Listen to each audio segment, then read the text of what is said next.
సచివాలయం స్లాబ్ మీదున్న duck sheet బయటకు రావడం వల్లే ఛాంబర్లోకి వర్షపు నీరు చేరిందని మంత్రి నారాయణ చెప్పారు. చిన్న చిన్న సమస్యలను భూతద్దంలో చూడవద్దని స్పష్టం చేశారు. వర్షపు నీరు ప్రవేశించిన కార్యాలయాలను మంత్రి పరిశీలించారు. లోపాలేమైనా ఉంటే 2 ఏళ్ల పాటు నిర్మాణ సంస్థలే మరమ్మతులు చేస్తాయని వివరించారు.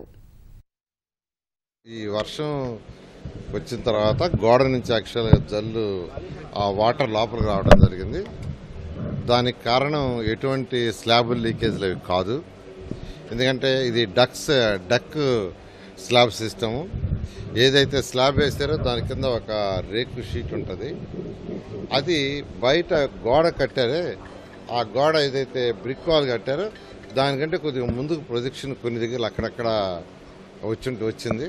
ఆ ప్రొజెక్షన్ కట్ చేసేస్తుంటే లోపలికి నీళ్లు వచ్చాయి కాదు. అది కట్ చేయనందువల్ల దాంట్లో పడ్డ నీళ్లు ఆ రేకు లోపలికి పోయి కింద పడ్డాయి. వాళ్ళు యాక్చువల్గా ఐడెంటిఫై చేశారు.